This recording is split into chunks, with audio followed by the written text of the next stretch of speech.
Good evening, my lovelies. Welcome. I'm Lady Creepypasta. This evening we have two short tales of terror, both from Creepypasta Wiki. The first tale is called The Pipes in the Bronx Sewers, while the second is called The Baby Gate. If you enjoy both of these tales, do give this video a thumbs up and leave a comment below. If you're listening on the podcast, be sure to send me a message on social media. I am Lady Creepypasta on both Facebook and Twitter. So come now, lean in closer, and we'll begin.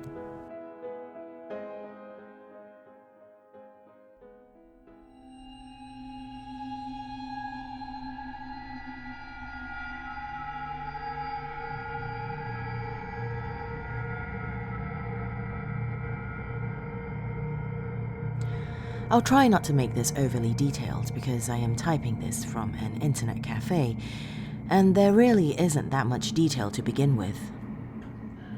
I was born in Connecticut, but currently I live in New York City. More accurately, I live under New York City. I am one of the homeless people who are too poor to afford an apartment, so I get by looking for shelter in the city's sewage network. Usually people like me have no stories to tell, but that of regret over lost opportunities or weird things they find in the tunnels. Mine probably classifies as the latter. It was about 2 weeks ago, while I was wandering around in the sewers in the Bronx. Bronx sewers are much worse than the rest of New York's sewage system.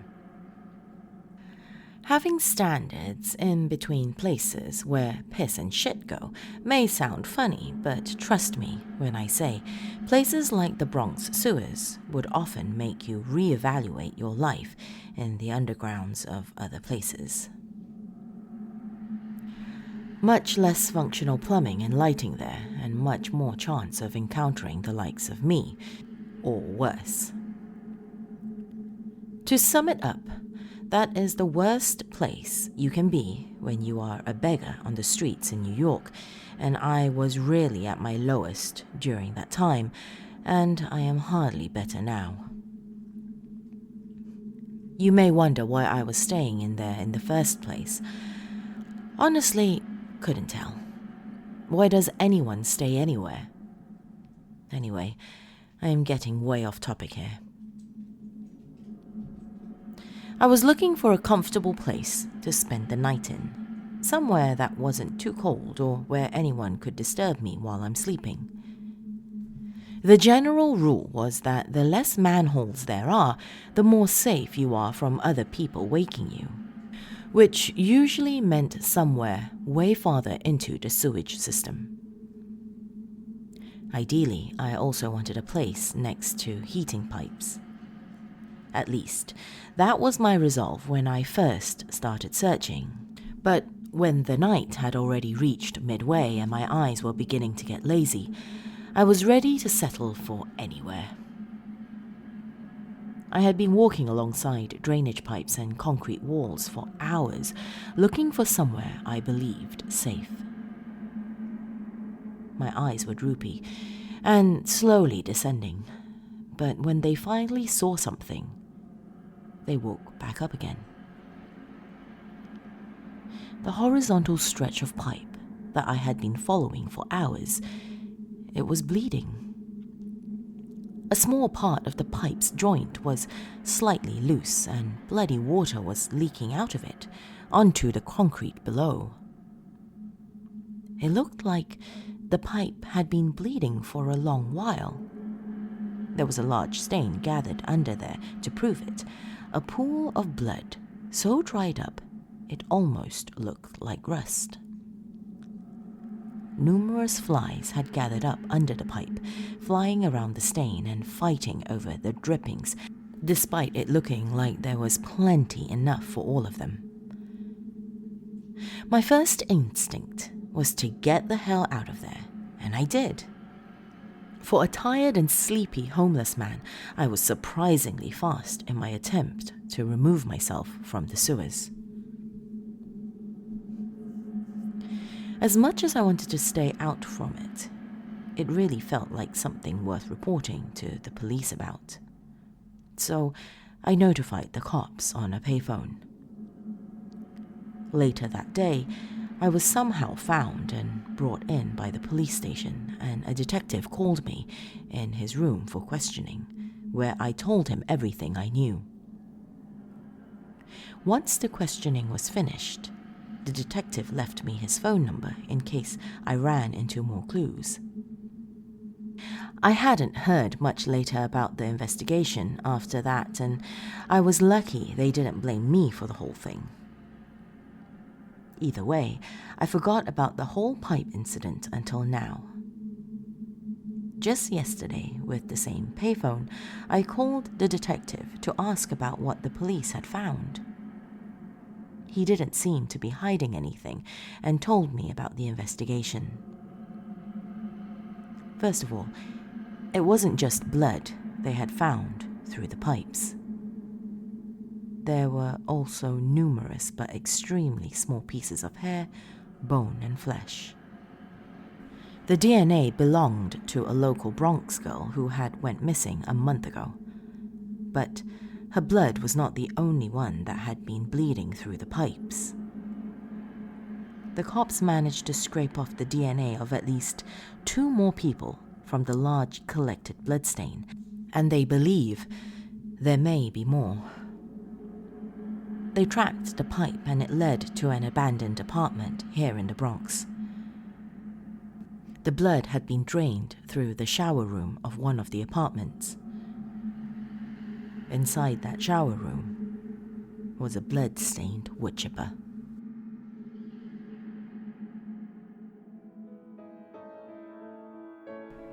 I do hope you enjoyed that one, my lovelies.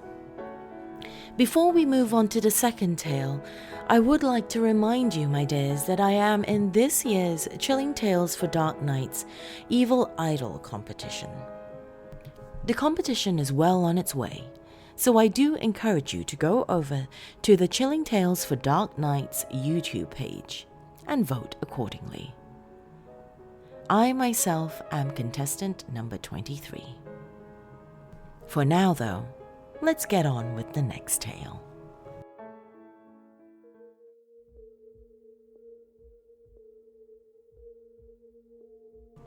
When I was a little boy, 2 or 3 years old, my parents set up a baby gate at the top and the bottom of the stairs. It was to prevent me from going up or down the stairs, because if I fell, I could have been seriously injured. These gates stayed with me for a long time. I thought it was kind of stupid to still have them when I was 9 years old. After all, I was pretty much capable of not falling down the stairs, but every night my parents always told me to make sure the gates are closed before I go to bed.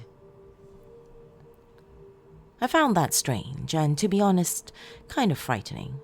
I mean, they were probably just being overprotective and just looking out to make sure that I was okay and that I didn't get any injuries in my own home, but still, when I told my friends, they laughed at me, being immature and calling me a big baby.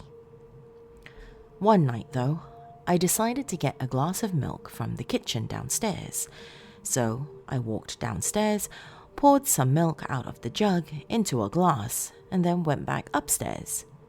I left the gate at the top of the stairs open, and it was really difficult for me to sleep that night. I swear that before I went to sleep, I saw a pair of yellow, menacing, demonic eyes. I had a nightmare that night. It was that my parents had been murdered, and I was standing over their tomb. Everyone was crying. All I could hear, though, was the crying of a baby, getting louder and high-pitched every few minutes. I woke up and I smelled something putrid. I rubbed my eyes and stepped out of my room, and I smelt that smell again, and it was coming from my parents' room. I walked in there, and all I could see was blood all over the room. My parents' heads were cut off, but I could hear something. It was a baby crying, like the one in my nightmare. I walked over to where the sound was coming from, and I lifted up the blanket. It was covering a baby with small hands and smooth skin. I had no idea where it had come from, but it started giggling quite loud as well, almost as if it was mocking me, laughing at my demise. After a couple of minutes, it stopped laughing, and then opened its eyes. Its yellow, menacing, demonic eyes. Thank you once again for joining me this evening, my dears. I would like to thank all the little ghouls and ghosts on patreon.com/ladymccreepster for your support all these years. And I would also like to welcome the new members to our dark family. If you too would like to join our little family, go to patreon.com/ladymccreepster for more information. As little as $1 a month really does go a long way to helping me keep this channel and podcast going. Once again, that is all I have for you this evening, my dears. Till next time, sweet dreams.